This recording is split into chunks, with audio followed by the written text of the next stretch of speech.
तरक्की याफ्ता ममालिक की तरह लगता है हमारे मुल्क में भी चोर, डाकू और लुटेरों ने थिंक टैंक बिठा रखे हैं, जिनका काम लूटमार, धोखाधड़ी और फ्रॉड के नित नए तरीके इजाद करना है, जिसके जरिए मुश्किल से मुश्किल और सख्त तरीन सिक्योरिटी में भी कामयाब वारदात करना मुमकिन हो सके। ऐसा ही एक अनोखा और अजीब किस्सा आसिफ अहमद के साथ भी पेश आया।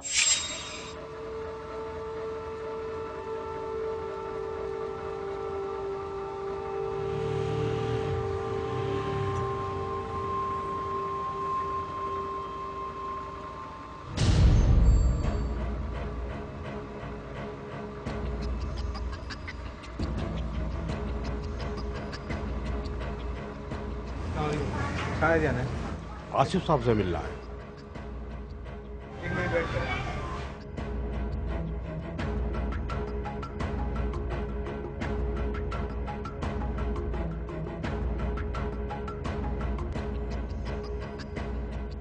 ये बूढ़ा आदमी भी आसिफ अहमद के घर ही आया है सामान वगैरह देखने। सुबह से कहीं लोग आ चुके हैं उनके घर सामान देखने के लिए। देखते हैं इनसे सामान का सौदा तय पाता है या नहीं। ये गाड़ी मेरे साथ रहेगी और दो इसके साथ। इंसानों का जब एक जगह का बताया वो बज रहा है, फोन बज रहे हैं, रिकॉर्डिंग का सामान है। आइए शौकत साहब, अस्सलाम वालेकुम। वालेकुम सलाम। आइए अंदर तशरीफ रखिए। कोई परेशानी तो नहीं हुई आपको? नहीं, परेशानी तो कोई नहीं भाई। आपके प्लाजा की सिक्योरिटी बहुत सख्त है। पहले तो मुझे वहाँ रोका, फिर बहुत बड़ा इंटरव्यू लिया, उसके बाद इंटरकॉल पे आपसे बात करके फिर मुझे ऊपर आने दिया। क्या करें शौकत साहब, आजकल हालात तो आपको मालूम ही है। चोरी, डाका, फ्रॉड सब कुछ तो हो रहा है आजकल। हाँ, ये बात तो सही है, लेकिन ये सब अल्लाह बेहतर करेगा। रूबी, रूबी ये शौकत साहब हैं। हमने अखबार में इश्तिहार दिया था ना मकान के सामान की फरोख्त के सिलसिले में, ये उसी के लिए आए हैं। अस्सलाम वालेकुम। वालेकुम अस्सलाम। जीते रहो, खुश रहो, बैठो। बेटा सलाम करो इन्हें। वालेकुम सलाम। भाई बच्ची तो माशाल्लाह बहुत खूबसूरत है। या इस घर में कोई और रहता है? ओ, मेरा मतलब ये है आपके और बच्चे हैं? बस शौकत साहब, मेरी कुल कायनात यही है। रूबी, तुम ज़रा जल्दी से चाय बना लो, जब तक मैं शौकत साहब को घर का सामान दिखा देता हूँ, और बाकी मामला हम चाय पीते हुए तय कर लेंगे। सुने, मेरी चाय में चीनी मत डालना, मुझे मना है। आइए शौकत साहब, मैं आपको सामान देता हूँ।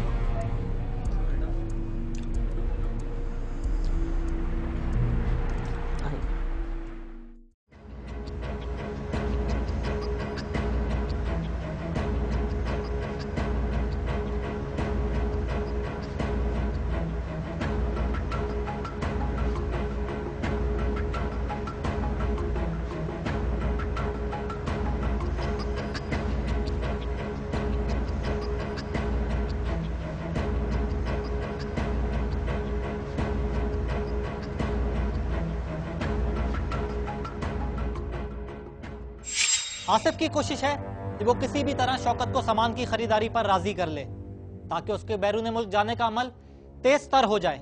जबकि शौकत की कोशिश है कि वो किसी भी बहाने से आसिफ के घर ज्यादा से ज्यादा देर तक ठहरे और ज्यादा से ज्यादा मालूमात हासिल कर ले।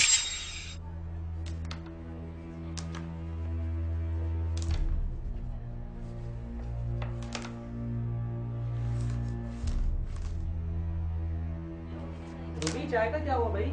जी मैं लेकर आ रही हूँ। जी शौकत साहब, सामान पसंद आया आपको? सामान तो बहुत अच्छा लगा मुझे, लेकिन मेरी समझ में नहीं आया कि ये सामान तुम बेच क्यों रहे हो। क्या इसको बेचकर तुम्हें कोई नया सामान खरीदना है? शौकत साहब, असल में हम लोग कनाडा शिफ्ट हो रहे हैं। अच्छा अच्छा भाई, माशाल्लाह माशाल्लाह भाई, हमें बड़ी खुशी हुई। बस ये सामान का मामला हल हो जाए, बाकी हमारा दीगर सामान, पासपोर्ट, डॉलर सब कुछ तैयार है। भाई ये कौन सी बड़ी बात है भाई, जो तुम्हारा मसला ये हल हो जाएगा। बताओ तुम्हें कितने पैसे चाहिए?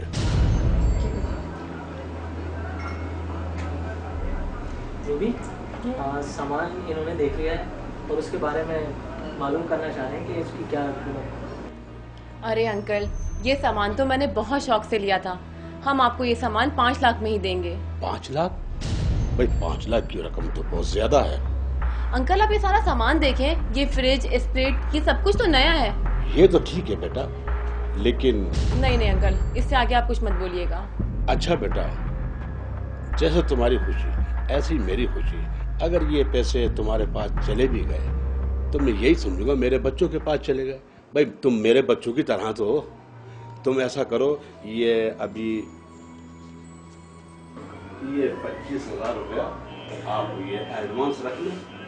बकाया पैसा जिस वक्त मैं सामान उठाऊंगा उस वक्त आपको पेमेंट कर दूंगा। बस आप ये सामान जल्द अज जल्द उठवा लें। बेटा ये सुबह सामान उड़ जाएगा, और इस सिलसिले में मुझे तुमसे कुछ कहना है। जी जी शौकत साहब, फरमाएं। बात दरअसल ये है बेटा, अब मैं बूढ़ा हो चुका हूँ, अब मुझसे ये वजन नहीं उठाया जाता। मैं अपने बच्चों को गाड़ी लेकर भेज दूंगा, वो सामान उठा लेंगे, बकाया रकम आपको दे जाएंगे। अरे कोई मसला नहीं है, आप बस भेज दीजिएगा। और हाँ बेटा, एक मेहरबानी करना, सिक्योरिटी वालों को समझा देना कि मेरा बेटा मजदूर गाड़ी लेकर आएंगे, सामान उठाएंगे, कोई उनको परेशान नहीं करे। और सिक्योरिटी वाले तो वैसे ही अपनी ड्यूटी पर मजबूर होते हैं। ये जवान बच्चे हैं, कहीं किसी से उलझ नहीं जाएं। आप फिक्र ना करें शौकत साहब, मैं कह दूंगा। अच्छा भैया, अब हम चलते हैं। ठीक है शौकत साहब। फिर मिलेंगे, हम आपके लिए दुआ करते हैं। जी शौकत, ठीक है, शुक्रिया। आप भी खुश रहें। अच्छा, खुश रहो। खुदा हाफिज। आसिफ और उसकी बीवी मुस्तकबिल के सुहाने सपने देखते हुए सो जाते हैं। वो शौकत और उसके इखलाक से भी बहुत मुतासर होते हैं। क्या बात है, आप क्या सोच रहे हैं कब से? कुछ खास नहीं, अल्लाह का शुक्र है सब कुछ निपट गया।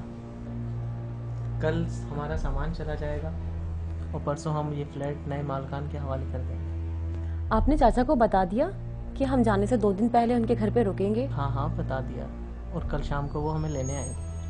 उफ, कितना मजा आएगा ना कनाडा में। हाँ ये तो। वैसे एक बात कहूँ, शौकत साहब कितने अच्छे इंसान है ना, कितना अच्छा इखलाक है और इतने मिलन से मिलते हैं वो। दुनिया भी अच्छे लोगों से खाली नहीं हुई। अरे हाँ, वो जो शौकत साहब ने रकम दी थी वो तुमने हिफाजत से रख दी ना? जी जी बिल्कुल, वो मैंने अलमारी में रख दी है और डॉलर्स भी उसके साथ ही हैं। गुड, चलो अब सो जाओ, सुबह बहुत से काम करना है। Okay, good night.